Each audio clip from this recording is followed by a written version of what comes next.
Today we're going to talk about fire safety and how it's important to do extinguisher checks every month. My name is Chad Dalrymple. I'm from Exeter, Ontario. I was born and raised here, and I have a wife and 2 girls. Just spending the time with all the staff here, and also any issues. Maintenance is a great job for learning a little bit about everything. You kind of got to be a jack of all trades, where you can touch on everything and be willing to try. Okay, so basically every month we got to check over our hose cabinets. Okay. There's 2 checklists in there. It's for hose racking. Yep. It's to check over our fire extinguishers, make sure everything is operational. Okay. So inside each hose cabinet, there's always a fire extinguisher. We have to pressure check and sign off on monthly.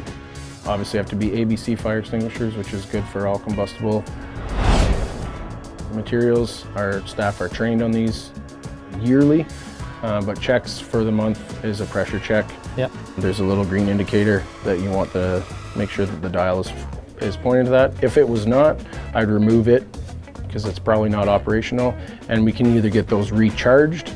There's companies that will recharge fire extinguishers, or we just get a new one. And then as long as it's in the good spot, yep, and our pin's still in, then we just sign off on it every month, and they're good to go. Okay. And we also have to check over the racking of our hoses. Reasons for that is if a hose is racked too long and bent 180 degrees, it'll eventually wear a hole through that rack. So twice a year we take them all off and re-rack them. They're not ready to be done yet, so I can sign off on them as well with our sign-off sheet. Yeah. And just make sure everything's cleaned out of there, that nobody's put anything. Also, we keep a sign on the outside of ours. Okay. Just to let people know exactly where they are. Yeah. Hose cabinets are located throughout the building strategically. This hose will actually reach to the extreme of the next hose. So okay, every wall to wall of the building is covered. So how many of these do you have? Throughout the building, I believe there is 3 on the nursing home and 4 on the retirement home. Let's look at the measured steps. Is the fire extinguisher in place and charged? Is there a tag on it showing the date it was last recharged? Turn it upside down and shake it. Is there evidence of leakage or mildew in the hose? Is there a broken or missing valve cap? Open and close the cabinet door. Is there glass missing in it? Record the pressure at the top of the standpipe and check for anything that's not normal. Are all your fire extinguishers only in your cabinets, or is there is some located on walls. Okay. Problem areas. Yep. Kitchen obviously has different ones. They have a K-type fire extinguisher. They also have fire suppression systems over top of all their cooking units.